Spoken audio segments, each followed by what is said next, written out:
This is the limitless Keith Lee. This is Brody King. This is Angel Garza. Will Ospreay. Hornswoggle. Pentagon Jr. The Mexican Ray Phoenix. King Ricochet. Concrete Rose, Sunny Kiss. And I'm here to ask you to stop what you're doing, take just one moment, and bask in the glory of the Busted Wide Open. Busted Wide Open. Busted Wide Open. Busted Wide Open. Busted Wide Open. Boston Wide Open. Busted Wide Open. Thank you.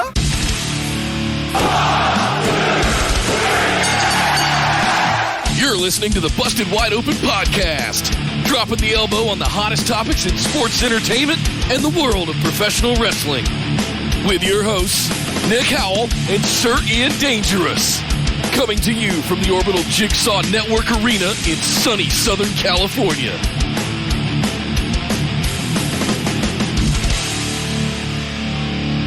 Welcome, everybody, to BWO Live, coming to you from across the Busted Wide Open universe of Twitch, YouTube, and Facebook, with an entire bag of cookies.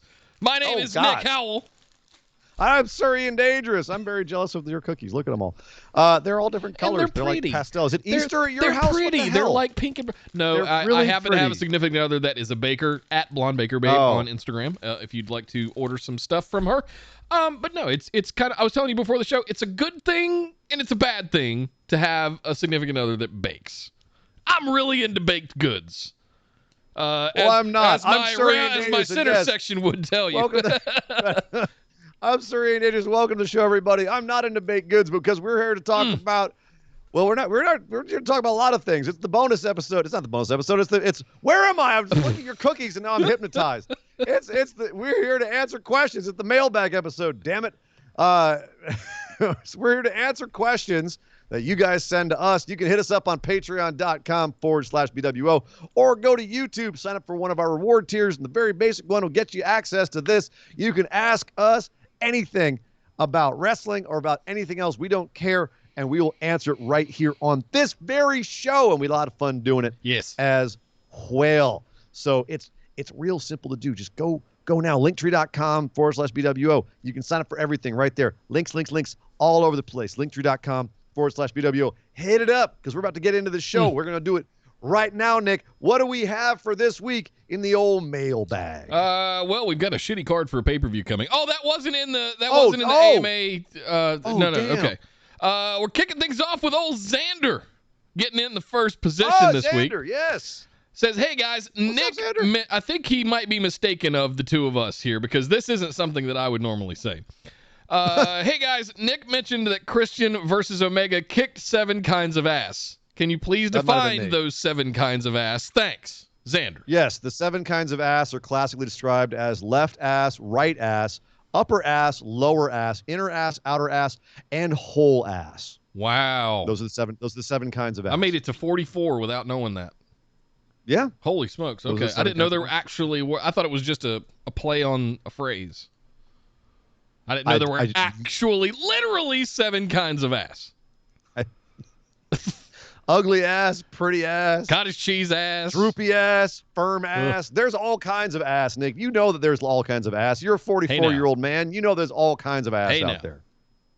But those are the... I don't know. Xander asked a silly question. I'm giving him a silly answer. All right? Kicking off the show hot. Xander. I love it. Thank you very much, Xander. Yes. Lots of ass. Yeah. Xander ass. Xander 7 kinds of ass. 7 kinds of ass. Next up, the mop man, Mr. Sean Clark, says, hello, gentlemen and phenomenal ones. I missed you all last week. A needed vacation, which reminds me, don't forget about your you time. It's so critical to recharge, to refill your soul, and to make time for yourself. The world will chew you up and spit you out, so never feel bad for taking the time off that your mental health needs. I couldn't have said it better. So true. Loved it. Very true. Thank you, Mr. Botman. He says, what a time to be a wrestling fan. There's something for everyone, and wrestling life is beautiful. What are your best and worst experiences you've had at live wrestling, any promotion? Ooh. Best one for me, I was at Stone Cold running over the hearse Raw. Which I got to dig in the memory banks a little bit on that one to remember where they were in the story. The worst one for him was Extreme Midget Wrestling. It was sloppy, and I was scared of people getting legitimately hurt. I don't know what part of the name Extreme Midget Wrestling made you think that it was going to be good wrestling. Right. Usually the word extreme was used. You put it there because they didn't really know how to wrestle, so it just looked like crap. Actually, which is funny. I'll start. My worst ever experience was at XPW, Extreme Pro Wrestling, which they're actually about to do a freaking Dark Side of the Ring on. Uh-oh. What a shit show of a company that was. When you watch that episode, think of your boy, because I actually went to one of those shows with Steven Larson from Going in Raw. We were all there together. It's a shared horrific experience. I'm sure they've talked about it on their show. I think I've mentioned it here before. Wildly unsafe, including, I shit you not, a fluorescent light bulb spot where they use them like lightsabers, which you don't see a lot because what happened at this show happens, which was the end chunk of one of the light tubes breaking off and going out into the audience. Wildly unsafe show. Very entertaining. A lot of like ex-ECW guys there, though. Sandman was there. New Jack was there. Some newer death wrestlers of the time, like Supreme, Messiah. But it was Messiah when he still had his thumbs. Right. Which you'll see in the Dark Side of the Ring episode. You'll see all about that. But yeah, that was definitely a show where I had fun. But I was also just like the entire time looking around going, oh my God, this is awful. What about you, Nick? What's your worst ever live wrestling experience? And don't say throwing up behind the garbage bin. Oh God, no, that was one of the best. Parking lot. And then going back in and getting a promo and a picture with Ricochet. Bootin' and Rally. Yeah, Bootin' and I'm Rally. totally a puke and rally kind of guy. Yeah, you have a picture of you and Ricochet with vomit still in your beard. God, it was all over me. It's a great picture. Hear me out on this one. For my worst experience, it was a Raw that I attended with our mutual friend Andy Nelson. Yes. And I think I was mostly disappointed because I went with the very heightened expectations. Staples Center as a venue, which we know and love for all of the Kings games that we've been to. We know our way around that place backwards and forwards. And going in there, they had like half the place cordoned off. So they only filled up like half of the bowl. And they walled off, I guess, the rest for Gorilla and whatnot, but behind so it wasn't that full. We even paid the upgrade charge to be like on the first like riser. So we were basically on the floor, but like one step up so we could see over the floor, right? Got it. We had eye level ring kind of seats. And I remember just coming out of there going, all right, yeah. It was a show. All right. Pyro was loud as shit. I left deaf. All right. I wanted it to be more, and I think my heightened expectations for what we expect from a WWE production kind of left me disappointed a little bit because I went in there with really high expectations. So it wasn't that it was necessarily bad. Yeah. It was just, you were disappointed. I wanted more. I mean, you weren't mad. Yeah. You weren't mad. You were just disappointed. If I was mad, it was because I spent probably the better part of $200 to $300 while I was there on inflated beer and hot dogs and seats. There's a lot you can do with $300, right? There is. And just like that, and it's gone. Like, whoa, what happened?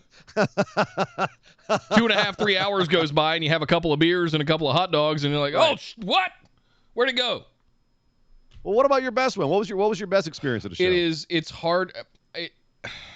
It's hard to choose. That's a harder one. That's a harder one. I think I romanticize the first time you took me to PWG at the American Legion in Reseda. I had no idea what to expect. I had never really done much outside of the Armories or Independence Arena here in Charlotte. I had never really done much indie stuff, like some territory stuff in the late 80s, early 90s when I got to go randomly, but I had no idea what was going on. They're like, oh, it's Hulk Hogan. Yeah, it's Ric Flair. Hey. I didn't know at the time. Mm-hmm. But, I mean, I romanticized that once when you took me to the American Legion with Vanessa, what's her name, and her friends, and got all those seats, and we sat in the back, and we were banging on the boards. Sexy Flanders. Keith Lee. Yeah. Flanders, thank you. Keith Lee. and we were just doing all of the chants, everything, and just drinking beer straight out of pitchers. Like they refill your tea glass with at Applebee's. Like it's full of beer. Well, you were. Vanessa and I were a little bit more civilized. We were having cocktails while you were pounding your beer. It was 125 degrees in there. How are you nipping on a cocktail? We had vodkas. What do you want from us, I need ice cold beer. It was lukewarm, to be fair. But by the time you got to the bottom, of course it was 110 degrees in there. It was hot as shit. Is the legendary American Legion in Reseda. But the experience that you introduced me to, I'm forever thankful for that. You did also go at like one of the best PWG shows of the last 5 years. That was like peak PWG too. Yeah, I mean, and it's all dudes who are like, huge now. So yeah, that was a crazy show. Yep. That was a really. I don't remember much of it. Would it be on my list? I can't imagine why. Why. About 3 or 4 of those pitchers, and I was done. You had a whole conversation with Dave Meltzer. I know you have no memory of, because you were like just cross-eyed. But that was a great night. I remember seeing him across the other side of the ring. That was it. You don't remember coming over and meeting him with me? No. How do you know it's your favorite one if you were just wasted on beer? That is a fair question. Well, I'm actually really glad that's one of your favorite ones, if not your favorite one. That's fantastic. That makes me really happy. Because that was a great show. We saw the Keith Lee Dominic Dijak 5-star match. And it was so good. Was it Penta Ricochet? I can't remember the big crazy tag one that was there. Oh yeah, it was Lucha Brothers versus. Because it was Battle of Los Angeles was what we went to. Yeah. No, it was Zack Sabre Jr. and somebody. It was bananas. Travis Banks was there. Yeah. Oof. Who else am I remembering? Oh, it was a stacked card. Yeah. Keith Lee, Jeff Cobb, and Ricochet. Triple threat main event. Triple threat. Yeah. Ricochet went on to win his second 2-time Battle of Los Angeles championship. 2-time. But anyway, yeah, that's a great one. Mine, I have a tough time because I have a lot of great PWG memories. I've got a lot of great indie memories. Dude, you've been to the Cow Palace. That's got to be Underground. That's got to be up there. New Japan. The Cow Palace, honestly, Juice Robinson beating Jay White is one of my favorite wrestling matches I've ever seen live. That place came unglued when Juice won. That match had some heat, and it was crazy because the Cow Palace was like half full, well, if that. It was not a full event, but people lost their damn minds. That was great. But nothing will beat being there live for Seth Rollins with the heist of the century. I was going to say WrestleMania 31. That's got to be. And it wasn't a terrible pay-per-view. It wasn't the best card ever, but the way it finished. What are you talking? That's one of the best WrestleManias of all time. Across the board, that WrestleMania was great. Okay. There's only a couple of matches that were not that great. Mostly that, go back and check the card. That WrestleMania was actually fantastic. That was the one where Rusev came out in a tank. It was a great show. Great show. But that moment where Seth came out, because we were the whole day, we were talking about how are they going to get out of this one. Brock wins, everyone's bored. Roman wins, everyone boos. How are they getting out of this one? And Seth Rollins cashes in, and I talk about unglued. Oh, I think I'm thinking of 32. Yeah, 31 was Bray Wyatt and Undertaker. I remember that one. That was not great. That was one of the low points. But it was also Triple H with DX and Sting, and that was also, it was great for in the moment, like you go, oh wow, DX, oh wow, NWO. Then afterwards, after it finishes, you're like, that was stupid. Why does Triple H's ego have to go? Why does WWE have to rewrite history? Oh, hey, we beat WCW again. Yeah, great guys, cool, go you. Yeah. So that's down. But that's why I say that moment when Seth cashed in, it's the loudest pop I think I'll ever hear. 90,000 people losing their collective minds. And the euphoria did not end for hours afterwards. It was phenomenal. So that is definitely mine. So there you go. There you go, Mr. Mop Man. Mr. Mop Man. Thank you, Sean. You, sir. Next up, Andy Jessup says, very good evening, sirs. It's a general consensus that WWE had Bray Wyatt create a gimmick only for them to fire him and give that gimmick to Alexa Bliss. It's not a general consensus. I don't agree with that. Like an off the cuff mention online. I don't believe that either. I don't believe that they fired him just to give it to Alexa, it's I think he wanted control over his own character, and they were like, hey, we're going to do a spin-off thing with Alexa. So I don't know if it's general consensus they did that specifically for that, but okay, we'll run with it. Sure. We'll run with it. He said, so take the following characters from the past and give them to current WWE takers. Okay. By the way, a quick mention here. Okay. Mr. Jessup is one of our mods. Him and Lyle are our amazing moderators, along with Sheriff McDonald. Sheriff. A quick shout out to our awesome moderators. They do a lot of work so that we don't have to, and it's amazing. And we're so grateful for it. They do it gratis. So if you guys see those guys around, throw them a thank you, throw them some love. They're awesome.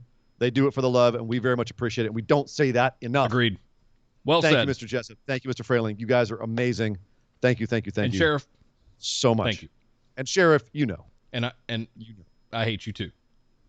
Yeah. Okay, so take the following characters from the past and give their gimmicks to current WWE people. Hulk Hogan. Jinder Mahal. What? I don't know. Okay, realistic. Okay, all right. I'm goofing. Who do we realistically give Hulk Hogan's gimmick? The real to? American. I'm assuming it's the eat your vitamins, say your prayers, real American gimmick. Is that what we're referring to here? We're not talking about NWO Hollywood Hogan stuff. Right. Who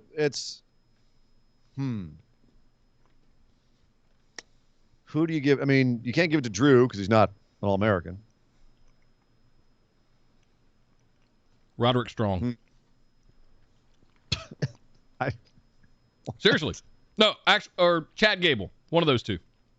Maybe Chad Gable. Yeah. I think, the only downside is they're not 6'6" like Hogan was. Yeah. It's my party, I'll do it. I do what I want. Undertaker. Well, I would say Bray Wyatt until very recently. I would have said Aleister Black until recently. It's funny go back to Hogan for a second. Okay. They technically did that already. Like that was Superstar Billy Graham's gimmick, and they stole it and gave it to Hogan. I mean, so Hogan already is a stolen character. Yeah. No, straight up. Took his character, gave it to Hogan. Yeah. So, Carnard did. All right. So Undertaker. You said Bray Wyatt. I said Aleister Black. No, then neither of them are WWE. They're not current WWE anymore. Who's the next Undertaker? Omos. Wow, it's not bad at all. Give it to Omos. Give him a Percy Pringle. Give him a Paul Bearer to cut most of the promos, and all you have to have him do is give him the early Undertaker. He can evolve into it the way the Undertaker did. But give him the early Undertaker gimmick where he doesn't have to talk on anything. Just, do big, slow moves. And every once in a while, just go, rest in peace. Give it to Omos. You just said something that triggered Dexter Lumis. No, I mean, you said the whole thing. Have him not talk other than when he needs to. But Dexter never talks. Yeah, I know. We don't even know what his voice sounds like. He could have like a high squeak like Alistair before he got his wrestling voice. Rest in peace. You're right, Mr. Paul Bearer. I'm going to go out there. I'm going to beat these guys. I'm going to give them a tombstone pile driver. And then they're going to rest in peace. Be terrible. You know who they could repackage if they... Anna's on my side. Dexter can't talk. All right. Hear me out. Who are they currently shit canning the gimmick of? Go ahead. Elias. Okay. He's got kind of the Jesus look with the long hair and the big beard and everything. Repackage him. I'm sticking. No. Into I'm with Omos. an undead warlock. Omos. No, Omos is better. Yeah, totally. Damn it. Ultimate Warrior. Who else? Ultimate Warrior. Oh, Jesus. No cocaine, no narcotics, and beating women allowed. I was going to say, how do you get Ultimate Warrior to even exist in 2021? Right, because, I mean, if you take the narcotics away, is he still the Ultimate Warrior? If he's not railing cocaine before he runs through Gorilla, Is it Ultimate Warrior if he's not incoherent, right? and like just spouting off just the weirdest promos you've ever heard? Oh, I don't know on that one. God. I mean, what? That's a tough one.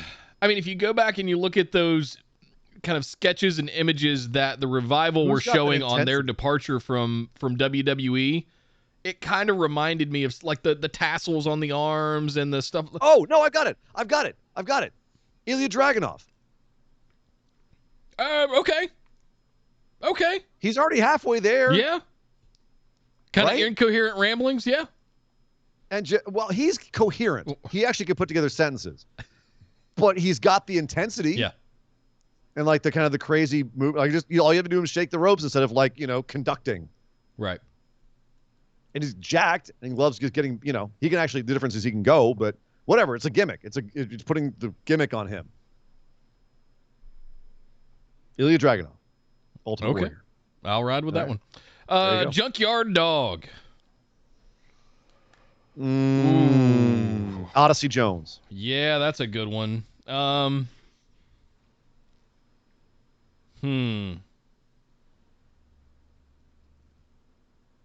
They're saying Big E in the chat. That's not bad. I was trying to remember what his gimmick was in Mid-South.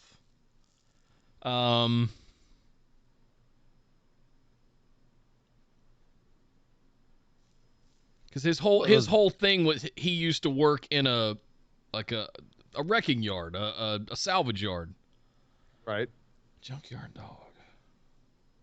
I'm going through the Odyssey current Jones. roster in my head. Well, we're talking about that the WWE gimmick Junkyard Dog, not what he was doing in Mid-South. Okay, what was his gimmick in WWE? Because I must have missed Coming that in with a part. dog collared, another one bites the dust. Gotcha. Okay. It's kind of shimmy With the chain, shaking, right? Yeah, with the chain. Yeah. Right. He was just a cool dude. Basically Odyssey Jones with an edge was what he was. Yeah, Odyssey Jones, I'm getting so much, just white meat baby face vibe off of him right now. It's hard to picture him being more of that like edgy kind of potential heel, But I could see it. Junkyard heel. What else we got? Top Dollar. Okay. I'm not mad at that either. Top Not mad Dollar. at But that I either. like his gimmick too much to take it away from him right now. Right. Yeah, he's killing it. All right, what else Next we up, got? Road Warriors. Oh, that's tough, especially in the tag division as depleted as it is. Oh, man. You had several options a few years ago. Not anymore. Otis and Gable. That's not bad. That's not It would bad. be terrible. It is. What about Gallus? I'm trying to think of like bigger dudes. What about Gallus as the Road Warriors? Yeah, I could get behind that. Nothing's coming to the top of my mind because I'm so just thinking of- mad at the Yeah. WWE tag division right now. Nothing, man. It's just it is barren. What are you gonna do? Make the Street Profits into the Road Warriors? Get out of here. It's There's funny nothing. you brought that up because that was one of my first thoughts for Ultimate Warrior. Street. Montez Ford. Well, yeah, because Mainly because of the rope shake and stuff and his intensity. That's the only reason. Yeah. There's nothing else about him that has anything to do with it. Road Warriors. Oh, they put Mason. Counts on Mason T-Bar. That's the closest thing we have. That's to Road about Warriors as right good now. as it would get. About as close as we're gonna get, but they're you'd have to unneuter them. Yeah. They'd have to be unstoppable, which frankly they should be anyway. All you have to do is just make them so they don't lose. Yeah. Have them hit dudes harder. What about Sergeant Slaughter? In maybe one of the worst gimmicks in WWE history. Or at least one of the worst turns, excuse me. Oh, yeah, okay. At the top of the Gulf War. His heel turn definitely was questionable. At best. Oh, man. Who would play Sergeant Slaughter now? I got nothing. Like nothing's coming to the top of my mind. That's just the mean. I mean, who's got a Otis? We've already used Otis, but I mean, Well, we didn't. We as a joke. Jackson Riker. Otis Jackson is Riker. hilarious. Jackson Riker. Jackson Riker. There you go. Yeah. It took a minute. Jackson. It took a minute. Yep. Jackson There Riker. it is. There it is. Oh yeah. And finally, your favorite, one close to your heart, Yes. Repo which Man. one? Yay! Sami Zayn all day long. I think Sami Zayn would be a better Repo Man than Repo Man. I agree with you. I absolutely agree with you. He'd kill it. Yeah. He'd kill it. What's yours is mine. And what's mine is mine too. And what's mine is not yours. It's mine. See? What if I said Eli Drake, Yours LA is Knight? LA Knight for Repo Man? Yeah. Not mad at that I either. could see it. Him putting the little I Zorro wouldn't mind mask that. on, eye mask on, and having a cape. Yeah. And the trench coat with like the inexplicable pieces of tires on it. Uh-huh. Yep. There you go. Thank you very much, Mr. There you Jessup. And again, hat Thank you, tip to Mr. all of our Jessup. moderators. Appreciate it, you guys. Dude, Thank you. big time. Thank you guys. Next up, Mr. Jacob Uhas says, hello, Yeah. guys. I'm not sure if I've asked Yo. this before, but with AEW running Arthur Ashe and Resurgence being at the Coliseum, what other unique venues would you like to see shows at? Have a great day and stay safe. Thank you, Jacob. Ooh. Oh, that's a great question. Unique venues. Huh. The White House. What? Out on the promenade outside? In The White the House, mall. like, Capitol in the building in the Capitol background? Mall Yeah. between the memorials and Capitol Hill. Yes. Here's the thing. The White House is not a very... You'd have to do it in front of the Capitol building Yeah. because the White House isn't really that Let's not impressive do when you anything in actually front of the see Capitol building for a long time, please. it. Fine. Fair enough. But you can do it far enough away that it would be a backdrop. Yeah. Do you know what I Yeah. mean? The mall's big. Yeah. You know, you could run a show. I'm not mad at that. Not mad at that at all. That's nice, Chris. He says call the pay-per-view Capital Punishment. Nice. Yes. Yes. Sold. You're welcome, WWE. No, I think use like that landmarks check and some money. stuff need to be integrated into shows more. Like we go to all of the venues, like the Coliseums and the arenas and the stadiums. We've done plenty of that. They should do it at the actual Coliseum in Athens. Have we ever done one Greece. at Wembley? You ain't selling out Wembley. You never sell out any of them. I'm talking about like because there's always some things that are blocked off. I mean, yeah, you could do Wembley. I mean, if the Foo Fighters can sell out Wembley, what's stopping wrestling from selling out Wembley? You want to get the biggest of biggest venues? Hold on, where was SummerSlam '92? Where was what was that venue? The one that was It was Bret Wembley. Hart- You're right. It was Wembley, yeah. That's what I thought. Huh. I guess. Well, I take that one back. We There you have go. used that one before. Yeah, you used it. That's what I'm saying. Like, wait a second. Jesus. But I don't know if they're going to sell it out these days. Maybe they could. And why not? You can do 100,000 in Texas. Why can't you do? Yeah, they did Detroit Wembley? a few years ago, 102,000. I think it was at the Silverdome. Told you. Yeah. Mm-hmm. I think of like silly landmarks, like for no reason. Let's have a pay-per-view in front of Mount Rushmore. Let's have a pay-per-view in the Grand Canyon. Yes. And you have Suspended and the over the Grand superstars, their entrance instead of the ramp, they have to ride the mules down the side of the canyon. Right? That's they don't get a ramp. They have to ride. So you can see the like Omos coming down on a donkey, on a mule, riding down the side of the Grand His Canyon. legs are just his feet are on the ground. The teetering legs of the donkey. He's just the other donkey's legs like. Chris Jenkins said in a submarine. I like the idea of doing one underwater. Call it the Return to Atlantis or something ridiculous, right? We're gonna have a pay-per-view at the bottom of the Mariana Trench. That's. I'm Vince McMahon, damn it. I can do it. Yeah. It's better down where We'll it's do wet, it damn live. It's like 5 miles deep, sir. It doesn't matter. Drag a cable across the ocean, damn it. That's where Death Clock recorded their album. Oh. Bottom of the Mariana Trench. Oh yeah. August Burns Red has a good song called Mariana Trench too. Where else? Where else would be really cool? I mean, like you said, any like major landmarks in the world would be sweet. You know, Arc de Triomphe. Oh. Or Let's see. On a glacier. And then you have a match with Glacier. While it's calving, like just to promote climate change and all that While shit. it's And it calving. calves off, and the ring just falls into the ocean, and Al Gore pops up and goes, let's see, climate change. Told right? you. I told you. I told you. I was super serial. They have had wrestling matches on bodies of water before. What? And once you're eliminated, you have to swim to shore. Oh, man. Not kidding. Look it up. Jericho's Look it up. totally They've done the wrestling Jericho on water. cruise thing, but I think having like a barge in the Long Island Sound or the East River or something, and Going down the Mississippi. right, or out there at like the Statue of Island in the Hudson, right? So you just have it in the middle of right there, Lower Manhattan. Yeah, all right, I'd watch the shit out of that. What about the top of a building, the top of a skyscraper? Yeah, they did Titan Towers last year for Money in the Bank. No, I mean that's five stories tall. Well, that's true. I mean a real That's true. like really high. maybe not like Burj Khalifa, but Sure. high. Sure. There's all kinds of fun, crazy, wacky, zany stuff we could do. Just don't throw Rey Mysterio and Aleister Black on the top of that one is all I'm saying. And then Leave have it them out. appear on TV the next week, as if nothing happened. Well, that would definitely be bad. Yeah.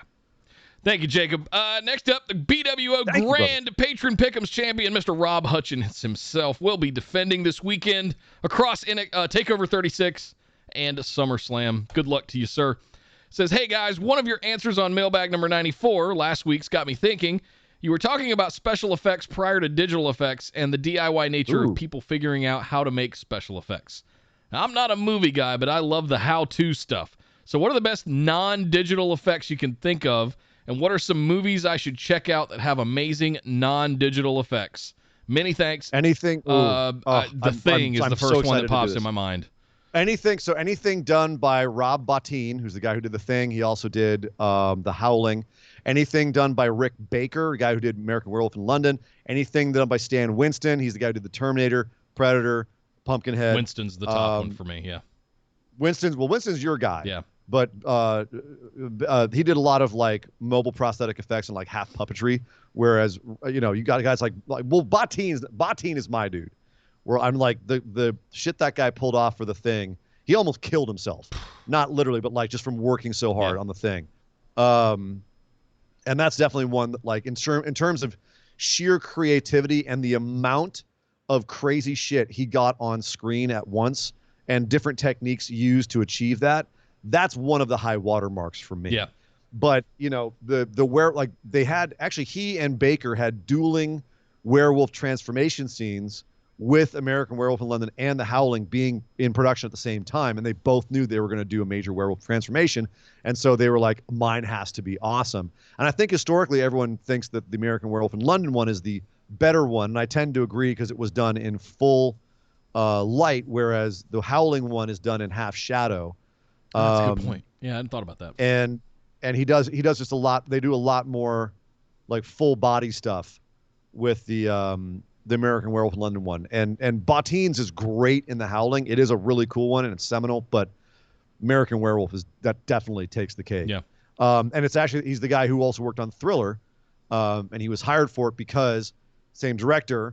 So that's what I knew his name American from. Werewolf in London, probably. Yeah. Same director who did American Werewolf in London he directed Michael Jackson's Thriller video. So basically the team that did American Werewolf in London came back to work on Thriller with Michael Jackson. Let's see, from around, because those are like the major guys in the 80s that was the height of practical effects and makeup effects. Who like was that. it that Like worked that was on, the zenith before digital effects started taking Terminator over. with Cameron? That was Winston. That was Winston, right? Yeah. Okay. Yeah. Because some of these documentaries, like go watch the one on Terminator I think it's on the Steelbook series. There's a whole thing with how they made Terminator, and they were using like shoebox lids to project the red eye through something to give it some kind of effect. Little shit like that. And one that might surprise you, Team America. Go watch the making of Team America. First of all, it's funny as shit with Trey Parker talking about I'm never doing puppets ever again. They were so mad. But the work that they had to do with the puppeteers and getting all of the marionettes made by this like special legendary guy who made the marionettes. Just never doing it again. It was so much work. But that's one that comes to mind, as well as like it was incredibly hard. That wasn't before digital effects were available. The other one I'll throw out there is, it's not really to your point, Rob, but just a thing to go watch. There's a great documentary out there. I think it was the four. Who were the big four? It was De Palma, Spielberg, Lucas, and who am I not thinking of in that group? Anyway, they did some kind of documentary. Coppola? I don't think it was Coppola. You're talking about the USC kids? Marty. Martin Scorsese. Okay. All those guys hung out together in the 70s, right? And they would all bounce ideas off each other. And so it ends up, what you may not know, fun trivia, George Lucas actually edited most of Jurassic Park. And the reason that's significant, even though Steven Spielberg has the credit for directing it, that was kind of the dawn of digital effects in a way. The stuff that what we now know as CGI, that was kind of the Jurassic Park was kind of the dawn of it. Steven Spielberg was off in Austria and Germany shooting Schindler's List. He left Jurassic Park in the hands of George Lucas. That's why those movies came out the same year. And guess who did all the animatronics for Jurassic Park? Stan Winston. One other guy I'll throw in there, and he's more modern, Greg Nicotero. Yeah. And anything done by KNB Studios. Walking Dead, pretty much any practical effect since then. Nicotero has had he's done a ton of stuff in the last 20 to 30 years. He also believe worked on the Dawn of the Dead remake, but you have to double check me on that. But he's like the modern guru of practical effects.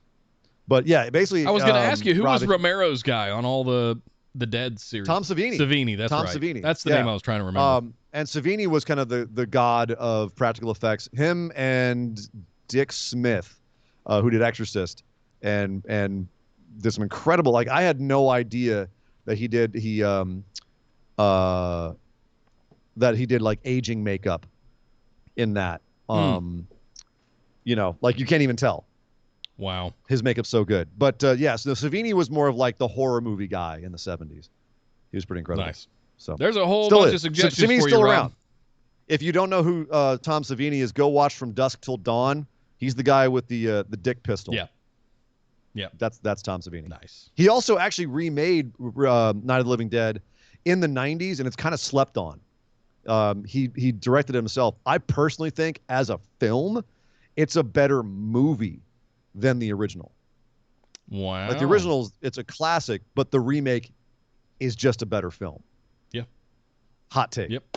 But there you go. There you go, Rob. Good luck this weekend, Anything man. made with those guys. Yeah. Yeah. Ooh. Next up, Mr. Martin Welch says, good day, gents, and hello to all the phenomenal guys, girls, and others. I hope your lives are full of the joys and your enemies' ball sacks are full of bees. Yeah, okay, then. I like that. What if my enemies don't have ball sacks? Your enemies? Would it be enemies? Enemies? No, that doesn't work. No. Sorry.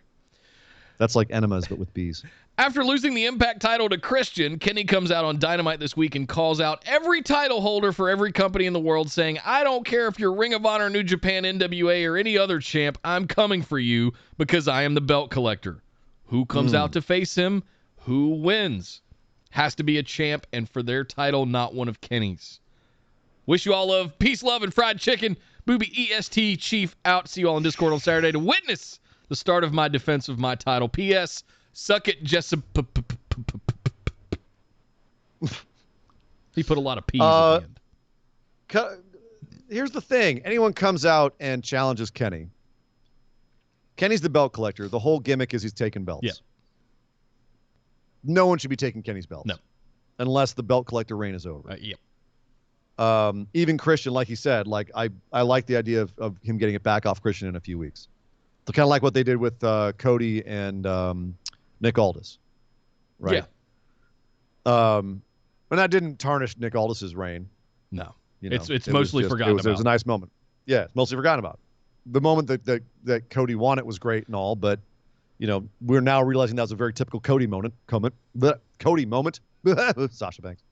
But So who do you have come in there with the belt who can drop the belt? Right? That's the question. Do you have Jay White go in there and drop the never open weight to him? Maybe. I wouldn't be mad at that. No. That's one. I wouldn't drop the top Ring of Honor title to him off of, I think it's Bandito now who's the champ. Rush lost it. Yeah, that's right. But, I do think Bandito's a champion now. Yeah, but do you have him take the Ring of Honor title? They're not really, like, New Japan is talking about going to Ring of Honor. They mentioned that they had, relationships with them and they want to, start opening the Forbidden Door and going to Ring of Honor. So you might see people going to Ring of Honor. But I don't think Ring of Honor is like, hey, let me have my championship belt exclusively on AEW TV. Unless Kenny deigns to come over here and hang out for a second. When the Bucks, Ring of Honor still is kind of salty about what the Bucks and Kenny did to them. AEW did to them in the very beginning of everything. Remember when they had the very first All In and Ring of Honor kind of like really bent over backwards for them. And they were like, cool. And just took all their people and kind of screwed Ring of Honor over.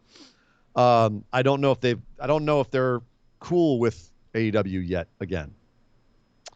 So I don't know if you have their champ come over. The only one I can think of right now where it's a belt where I'd be like, oh yeah, Kenny can take that belt.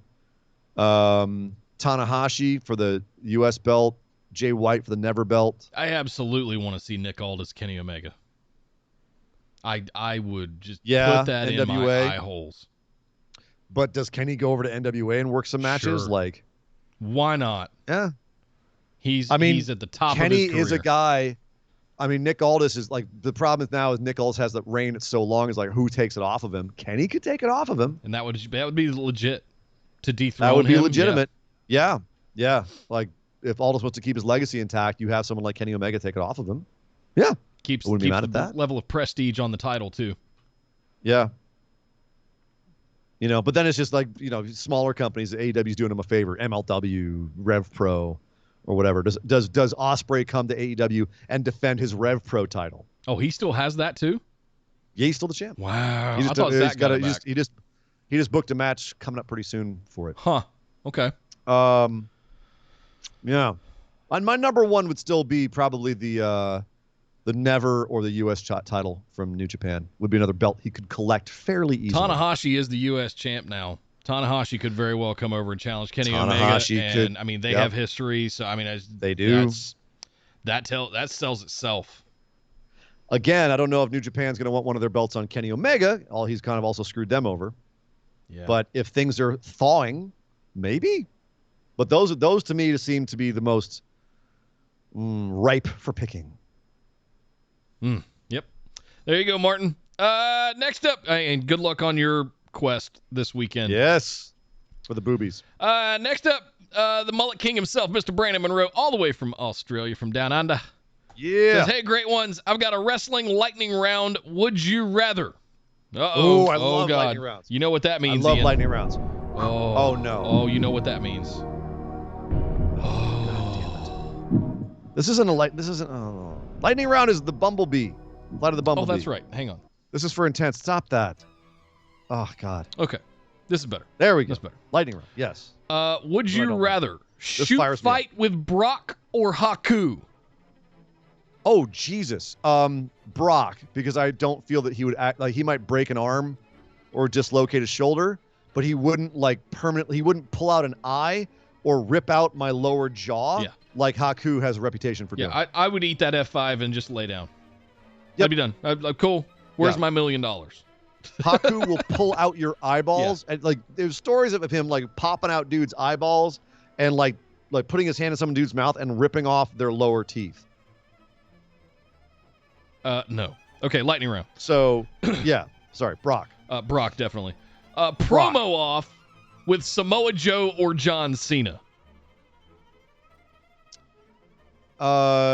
Joe. He's more giving in a promo. Cena, it's all about him.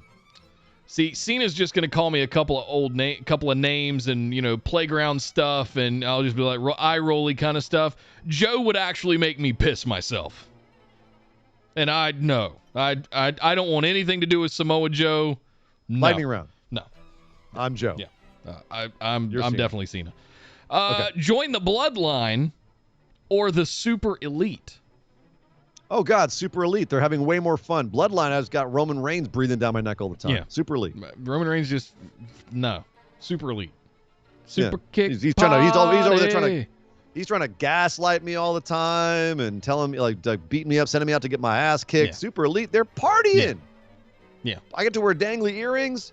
I Whatever I get want, my I own look ridiculous. Jordan, like retro Jordans all the time. Yeah, dude. right? I get my own Super uniform, elite. like Space Jam uniform. I don't even care if I have to run around in a mask and spray them with cold spray. I'm Super Elite all day long. Yeah, I'll be the cold bag guy. I mean, a little scared I'll of be Ice Frankie Pack. Kazarian. A little scared of Frankie Kazarian. That's true. But it's fine. That's true. Yeah, I would take that chance. British rounds match with Pete Dunne or Zack Sabre Jr. Ooh. Zack Sabre Jr. He'll stretch you, but he doesn't actually break things. Pete Dunne breaks things. Pete Dunne, I would like to. It's very important for me to be able to use my hands and my fingers. He just goes I don't want to go anywhere near Pete Dunne. Yeah. No, my digits don't either. Yeah. Let's see what else we I got. am less scared of Zack Sabre Jr. Would you rather be managed by Bobby the Brain Heenan or Paul Heyman? Ooh. Is that current times or old times? Because I have a different answer for each. Well, obviously, I would not like to be managed by Bobby the Brain Heenan right now. He's kind of hard to hear. That's true. That's true. I'll be a Paul Heyman guy. I'll go Paul Heyman. Brain was hit or miss. Paul Heyman guys are nearly all successes. So I'm going to say Paul Heyman. Yeah, Paul Heyman, for sure. 30-minute classic match against Johnny Gargano or Eddie Guerrero. Eddie Guerrero. Yeah, Eddie Guerrero.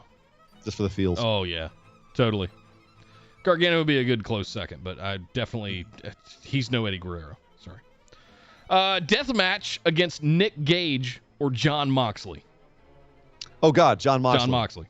I genuinely would be worried that Nick Gage would hurt me. Yeah, I definitely do not want anything to do with Nick Gage, his light tubes, or his pizza cutter. Yeah. I feel like Mox is more professional. Yeah. Please don't kill me, Nick Gage. Right. That's his gimmick. His gimmick is just not giving a crap. Yeah. Moxley. Tornado tag match against the Young Bucks or the New Day. So you and me in a tornado tag against the Young Bucks or the New Day? Oh, man. That's tough. I'd pick the Bucks. I feel like I'd have more fun and have more cool wrestling moves done to me. I mean, are we in kayfabe or not? Because in kayfabe, I'd rather have the New Day. They'd be fun, but I mean, like the actual match itself, I think Or would be better. Yeah. With the Young Bucks. I don't know, man. They would New bring Day's the best really out of good. us. Well, which iteration of New Day? So I was thinking Xavier and Big E, but I mean, it could be Xavier and Kofi. That's what New Day is right now. Xavier and Kofi are no slouches. I think of New Day as Big E, Xavier, and Kofi Kingston.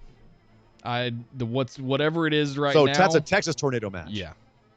Okay. Yeah. I'm gonna stick with New Day.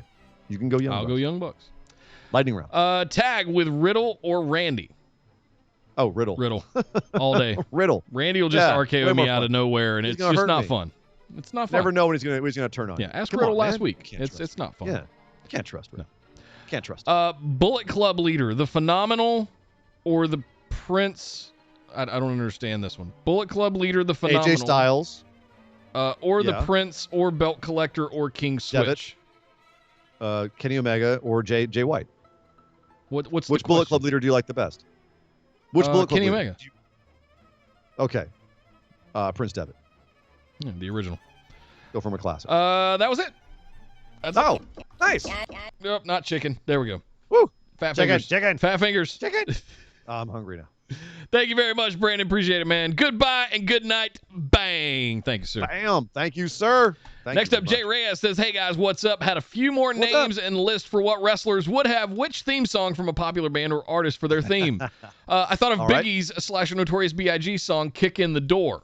I think it would be great for Big E, seeing as the names are so similar.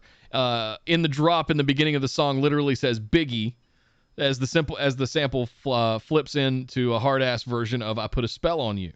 Nice. Okay, that's right. I think I can hear that song now. That. Good. Second would be Nemesis by Arch Enemy. Great Either song. that or Great My Apocalypse song. by Arch Enemy for Rhea Ripley. Also good song. Yeah, just Oh, awesome. yeah, dude, totally. Rhea Ripley coming out to that stuff. Now, The female singer and I everything. can get down with her current song that's coming out. I like it. But yeah, you throw some Arch Enemy in there, and I'm 100%. Yeah, Yep. old singer over the Love new it. one though. Let's see, City of Iron by Unleash the Archers for I think either Tony Storm maybe. I don't know that one. Do you know Unleash the Archers? Do not. I don't know them. I'll have to look that up. Tech Nine's PBSA Play Ball Slay All. I haven't thought of who that could be for yet. What is your opinions on emo-ish bands? Oh, whoa. Emo, Okay. Hard left. Emo-ish bands? No emo in wrestling. I mean, no, who's coming out to Chemical Romance, right? Dashboard Confessionals. Like, what is their Dashboard Who's coming out to a Dashboard Confessionals song, right? Right. Who's coming out to the used? Actually, they got some good tracks that could be interesting. I was gonna say used. You might be able to see guys coming out of the used. I'm not mad at it. I mean, they had a few emo-ish songs back in the 2000s. Who's they? You know, The Used? wrestling. No, wrestling in general. Oh, saying, gotcha. what do you think about emo-ish songs in wrestling? I'm saying they had a time and a place, and that time and a place was mid 2000s. Right. And we have moved on. And from now only if it, like Darby Allin, like it appeals to the gimmick, but Darby Allin has this other kind of like moody music that he has right now, which is fine. That works for him. And I think if he did do like an emo-ish song, it'd be a little too on the nose. But that's kind of my point. Is like if you had like a gimmick that was very emo-ish, then it would be appropriate. Yeah. But otherwise, I think it would be too on the nose. Yep. Or too extemporaneous. Seeing as I grew up in the States in my teens, my musical taste was pretty much formed from my friends around me. So mostly metal, alt-rock, grunge, punk, and hip-hop rap. While I do consider myself a very eclectic and listen to other genres like ska, reggae, little country, R&B, oldies, like Motown, my parents liked it. Yeah. You and I sound very similar, Jay. Japanese music and old Philippine songs. Okay, never mind. That's all you. I could never really get into emo. That's where it comes from. Huh? That's like you listening to country. That's from where you from. What do you mean? That's where you from? I don't listen to country music. Okay. Country. Country music. F country after 1980. Growing up around country music, you're just drowning in it, and it becomes the 327th time you hear Shania Twain's "I Feel Like a Woman." You just want to shoot yourself. That's not country. That's not country. No, and neither is Florida Georgia Line. No, it's not country. It's pop. It's pop with violence. With fiddles. Let's see. I could never really get into emo bands like Fall Out Boy used My Chemical Romance. My wife has no experience of people advising her not to listen to it. Most of the music she heard was all the pop stuff: Backstreet Boys, NSYNC, Britney, Christine, Tina. Then the Taylor Swift stuff later from America. Also J-pop, K-pop, and stuff from the Philippines. I didn't know she liked My Chemical Romance until she had her playlist on when we went on a trip. I noticed after a while she had like 10 MCR songs. My Chemical Romance. I went from going, yeah, it's all right, not for me, to saying it's pretty good, I guess, to, yeah, I like it. It's not as bad as I thought. They have some good stuff. Right. It grows on you. My Chemical Romance, there's a couple of songs that grow on you. I hated emo shit back in the 2000s, and I'm in the same boat now. Where like you can put it on, and there's some of it I'll straight up jam out to. Where I'm like, it's not too bad. Now that the whole scene isn't really there anymore, I can appreciate just the actual music. There's like and one or two people out there trying to keep it, like Ronnie Radke's trying to do some stuff, Falling in Reverse, and there's a few people that are holding out, that are trying to keep it being relevant and a thing. But no, guys, emo's not dead. I'm sitting over here, the old grunger. I'm like, you'll find out one day. I saw my scene die in 4 years. Question: what band? So the big question from Jay here is: what bands did you not care for at first, but they turned you around? It's a lot of ones that I'll now consider like guilty pleasures, like Third Eye Blind, or emo bands. Like nailed it on the head. My Chemical Romance, what was it? Bleed American. What was it? Jimmy Eat World, The Used. A lot of those that like at the time I was just like, this is crap. Give me my real rock and roll. And then now I'm like, oh wait, that stuff kicks ass. That's pretty good.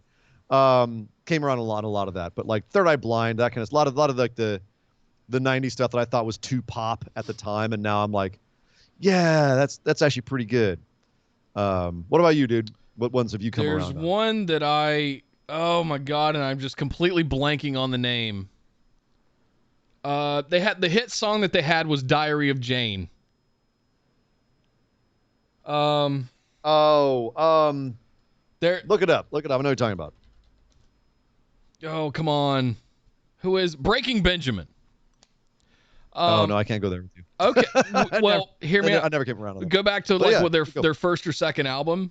It's very rock heavy riff, a little bit of drop tuning and stuff like that. Yeah. Like I can get down with some of their stuff now. The older stuff. The newer stuff, it's a little more. It might as well be Nickelback, if I'm being honest. Ooh. It's not good. It's not good. There's even a Google has a question: is Breaking Benjamin emo? Somebody asked this on Reddit. I mean, it's around the same era. I always conflate them kind of more with Puddle of Mud, though. Whatever reason. Oh, there's light years ahead of Puddle of Mud. Puddle of Mud is a terrible Limp Bizkit spinoff. Alexis on Fire is another one I came around on. It's another band I wasn't into at first, and I kind of came around on. Let's see. Okay, I'll give you a country one. So Esther is very into country music, right? Okay. Canadian girl. What kind Who of country knew, music, right? though? All kinds, going all the way back to Dolly and Reba, all the way to the new stuff. And she's turned me on to a local North Carolina boy named Luke Combs, and he's a crooner. He's got some of the George Jones, George Strait is who I meant to say, old Hank Williams kind of vibe to him. Brilliant. Love it. That kind of stuff. But he does it in modern storytelling of verses, and it's actually brilliant. May I make a guess about something? Yeah. He has a cover of Tennessee Whiskey. No. Okay. No. Just everyone's got a cover of that these days. He wrote a brilliant song during the height of the COVID pandemic called 6 Feet Apart that kind of tells the story of like living life during the pandemic. So that's one that I've come around on. Country music to me, unless it's like Old Willie, even that's kind of hard to get into. Outlaw country. Oh no, outlaw country. Outlaw country's good stuff. Any Willie. Old Hank Williams. I can definitely get down on some of that. You don't have to call me darling. Merle Whalen. Merle Haggard. Yeah. Absolutely. That kind of stuff. There's a couple of country artists that she's introduced me to or has reminded me of. But the one that really sticks out to me is really go back and give a good, honest listen and read through of lyrics, songwriting of Garth Brooks. I was in the height of grunge and that stuff in the mid 90s. Oh yeah, when he was anathema. He was anathema to everything that we were doing. And at the time. I never gave it the time of day, but I've gone back and listened to some of his stuff in my later years. What was the gimmick change he tried to do at the one point when he came out and he had his head or something? No, he did that later. But he had the soul patch and like the mop top, like kind of like an edgy black haircut. What the hell was that? He tried to do a full gimmick change. He'd like do a pop out as like a different persona. And at one point, everyone was just like, "What the hell are you doing? What are you doing?" Like Rob Flynn with the cornrow braids, and that was Machine Head drummer putting cheetah spots in his hair in 1999. And that was dumb too. Yeah, dumb as shit. And but you know what? That. Go back and listen to that music, and it's hot fire. I love it. Early Cold Chamber. Oh God, yeah. Lame stuff as well. 1999 was a scene, guys. It absolutely I lived through it. It was frosted tips all over the place. I had frosted tips myself. I was one of them. So, but there you go. Jay. There you go, Jay. A few bands we like. I now will sing the crap out of some Third Eye Blind. Yep. And 1990s me would slap the shit out of me. All right, next up, Patrick Kennedy says, "All right, guys, it's that time of the show where I make you choose between your children." Oh, no. If you had to remove one style of wrestling from the world Thanos style, which one would make you the least sad to see go? I say least sad and not happy to go because all forms of wrestling have their appropriate place somewhere. Yeah. Have a great week, everyone, and count your days. Your future BWO Pick'ems champion. Oh, that's really dark. Oh, okay. He's mixing a little promo in there too. I dig it. I thought he was saying count your days because everyone dies. I was like, either that's Lance Archer, that's really dark. Love it. What style of wrestling can we see go? Brr. Oh man, that is picking amongst our children, dude. Like lucha, strong style, King's Road, death match, Kate, like Catch as catch can. wow, catch as catch can, yeah. Probably British my catch. favorite, if I'm being honest. I can't let that one go. Jesus. New MMA crossover like Bloodsport. Or even just like the new pure strikers that are coming out doing MMA, Sure. mixed martial arts stuff. Yeah, that's what I'm saying. Like the mixed martial arts. That's probably the crossover one stuff. that I would pick if I'm being honest, because I'm not into that. The thing I love about wrestling is the creative submissions and moves. Now, on top of all the storyline stuff, but like This if might be somebody the comes Venus out and Black- just kicks somebody, like I can go watch that somewhere else. Yeah. Kicks and punches and stuff. Like the mixed martial arts style stuff could go for me. Wow, really? Yeah. I'm not a big This is UFC MMA guy. It's brutal. Yeah. Yeah. Look, Riddle's a good example of this. He definitely has the MMA background, but he's still got the Broton and the Bro Derek and the floating bro, and he's got all these cool creative moves that are, wrestling moves. I got mine. That's backyard wrestling. Okay, that doesn't need to be a thing, honestly. Too much liability. I agree. It's just a lot. I mean, it's where a lot of people get their start, and I totally get how many people get enjoyment out of it, and they get to I mean, basically all wrestling is just beating each other up in the backyard just on a big stage. Yeah. But again, he's making me pick between my children, and I'm trying to take off the littlest toe. If you know what I'm saying, right? Choose which toe you'll lose. We'll take the little one. I need that one the least. I'll take the one in the It's middle. still a toe. Because I need the outside ones to balance. Don't cut my little toe off. Sorry, I took what you said literally. I'm taking. Yeah, well, you did. You literally. That's what you did by choosing the MMA. Yeah. I'm taking backyard wrestling. Bye bye. Yeah. I don't know. I Bye-bye think there's a backyard place for that. There's a place Superhuman for wouldn't have a MMA career. crossover, and that's fine with me. It's so pure, though. That's so. Okay. Put a juggalos and the juggalettes. All right. Picking between our children. Sorry, backyard wrestling. You are the weakest link. Yes. Goodbye. Goodbye. Thank you very much, Patrick. Good luck this weekend, man.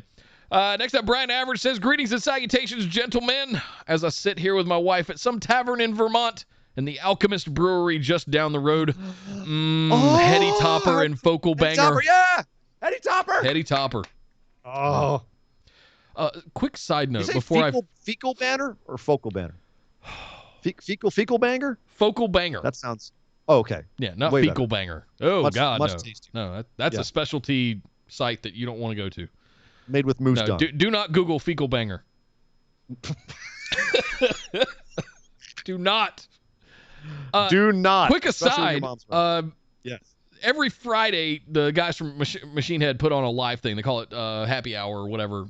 All comes back to me. Where they do a lot. No, but they always tout the local breweries and stuff that send them beers to do on their live streams. So Rob was doing a chocolate and peanut butter stout from someplace, and I thought of you. And I can't remember the name of it. I promise I'll go back and find it. But I think it was a local Bay Area brewery that was doing that one. I would not be surprised. Yeah, but are you drinking Reese's Cup beer? Is that what that is? Sounds like it. I think he also said it had coffee in it as well. So it was coffee, chocolate, and peanut butter. Oh, that sounds amazing. That sounds like a good cup of coffee. Fantastic. Yep. Yeah. Anyway, Let me know. back to our patron who asked the question. Thanks for making me thirsty, asshole. Let's see. He was at some tavern in Vermont and the Alchemist Brewery just down the road. It had me thinking, what if the plan is for Kenny to win back the Impact and TNA titles from Christian at All Out in a winner-takes-all match? Basically, he lost the titles temporarily to Christian to sell the match. If that occurs, do you think that would take anything away from Omega's belt collector run? Also, would it hurt the Impact titles in that they're being traded back and forth with AEW wrestlers and not actual Impact talent? It's funny, we already kind of answered this in another question earlier. And I can see, I guess it's on all of our minds, like, how does this work out? Brian, I like the idea of Kenny getting it back. I don't think it will diminish his belt collector run. It's just, it actually makes it more interesting and allows it to extend further, frankly. But I agree, it is a little bit bad for the Impact titles to not be in Impact. Yeah. Which is why I think Christian has to go to Impact and defend them over there and be part of that show for a while. To really kind of make it feel like Impact's getting some love. The champ is going to be there more consistently. Is he getting an Impact champion contract as well from Scott D'Amore? I don't know. I don't know if Scott D'Amore is going to – I don't know what they're going to do. I really hope that Christian goes and spends time on Impact to make it feel like the Impact championships are part of the Impact show, because otherwise it's going to feel like they're bouncing around AEW, and that's going to diminish them, I think. Yeah. So basically, I think, Brian, we're on the same page. Yeah. I think it would be fine if Kenny got the titles back. I like the idea of a winner-takes-all match. It adds some huge stakes. But again, I feel like, it's they shouldn't stay off of Impact TV for too long. No. Agreed. With Scott D'Amore being there at Rampage, congratulating him on being the new TNA and Impact champion, yes, that tells me that he's going to Impact TV for a while, for a minute. I hope so. I hope that's what that means. If he brings those titles back out on Dynamite and they start promoing at each other to prep for All Out, I feel like that's a mistake. Agreed. It'd be a wasted opportunity to not have your titles back on your show, and I have to believe that Scott D'Amore being there means that that's exactly what's going to happen. Well, you'd hope. Didn't happen with Kenny that often. Yeah. Big pay-per-views only. Yeah. So we'll see. And maybe that's the reason why they took it off of Kenny, if I'm being honest. Let's see. And finally, thank you very much, Brian. Finally, Mr. Marshall Enlow says, "Evening, fellas. TNT was reportedly displeased with AEW back when Sting made his debut without any advertisement for it. Now, with the alleged debut of CM Punk approaching, has AEW found a method to announce something without actually saying it outright? And what other methods could they use for the future? As always, y'all remain phenomenal." Thank you, Marshall. Thank you, we're sir. Getting a little hint. I'm assuming he's talking about the little hints we're getting from the Darby promo about the best in the world, Cookie Monster T-shirt, all that.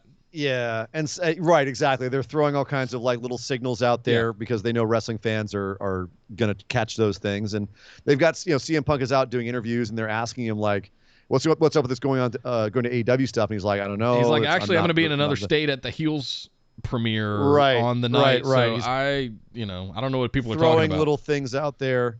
We haven't really talked about this between ourselves. What are your thoughts on CM Punk coming to AEW? Mixed. Do you feel like it's too late for Phil to get that resurgence? I don't. I think it would be a big pop at first, but then what does he do after? Exactly. That's what I'm worried about. You know what I mean? Like it'd be a big deal for him to come there. It'd be a big middle finger to WWE, which I think a lot of people want, and I think a lot of other people do not want. Yeah, but is it the so that would be interesting orgasm that you don't get to enjoy for a long time? That's kind of more what I'm thinking is like where do we go from there? CM Punk, like AEW is stacked right now. Where do we go? Like, okay, so CM Punk goes to AEW. Great. Now what? Yeah. Same thing with Daniel Bryan. Yeah. Goes to AEW. Now what? Daniel Bryan, I could actually see wrestling in a program. I don't know if Phil's going to get back in the ring again. He apparently they were watching him train over on the heel set, and he's in amazing shape. Apparently he's no ring rust. Damn. So there's that. Good for him. But I mean, here's the thing. Those were reports. I didn't feel that they were completely legitimate. That TNT was pissed off. AEW is doing good stuff for TNT. Oh yeah. They're doing great. Like $700K for Rampage? For Rampage. Oh, that's insane. At 10 o'clock at night on a Friday night? Up 135% just in the demo alone from what they normally have. Like it was a huge 40% up from regular. Like it was a huge up. Let's see him pull that 6 weeks from now, and then I'll be impressed. You get the debut credit. Sure. But, absolutely. But still, they have a long way to fall before they're getting the same ratings as what was already in that spot. So TNT can't be mad at them bringing more faces to that spot, regardless. Yeah. but that's I think Marshall is kind of like he's being somewhat rhetorical here. Yep. But at the same time, so he's saying, what can they do in the future? Honestly, like everything, you can change up your techniques every time, so you never know what to expect. Whether it's dropping little hints like this, having someone completely come out of the blue, because there is an argument for that. And that's one reason why I think that, you may have had an executive or two at TNT have a feather get ruffled and think they should have done it a different way. You're going to have other people that realize that having something be a surprise makes your show destination television, because you never know what's going to happen. Genuine surprise. That's what was so captivating about wrestling back in the day. You never knew what was going to happen, who was going to show up. They didn't advertise Perry Saturn and Eddie Guerrero and Dean Malenko and Chris Benoit coming to Raw. They just showed up. I don't think they advertised Vince McMahon buying WCW. He just came out and announced it to the world. Of course on an episode of Raw. Even the swerve that they had there. Right. So that's the thing, is that sometimes it's good to have surprises on your show, and there's a debate about what surprises you want to push and whatnot. WWE has all of these things and they promote them, and you're like, why not make this a big special moment and have it be a surprise when so and so shows up and they're promoting that so and so's coming back. John Cena will be there tomorrow. It's like, well, wouldn't it be better if he just kind of showed up and everyone just lost their damn minds? So I personally like when people just holy shit suddenly show up, but I also understand that you want to build excitement for the possibility of something, and then it's still exciting when they do come out. But now the problem, the backlash to that is if everyone's sitting here now like, ooh, CM Punk might show up. If he doesn't, everyone's going to be a little disappointed. So they gotta, if they're going to tease this much, they better have something. There better be a bait and switch, right? Otherwise, you're going to have a lot of people who are just, well, they were doing all that teasing. I kind of thought something was going to happen. They're a little disappointed. Here's the other thing about Punk. I was never really that impressed with him in the ring. He was fine, but you give that man a microphone and it's hot lava. And I think if you look at what he could potentially bring to the promo scene in AEW, like we've had plenty of Cody long-winded promos and Jericho long-winded promos. Sure. Other than MJF, we haven't had anybody really just slay the promo game in AEW yet.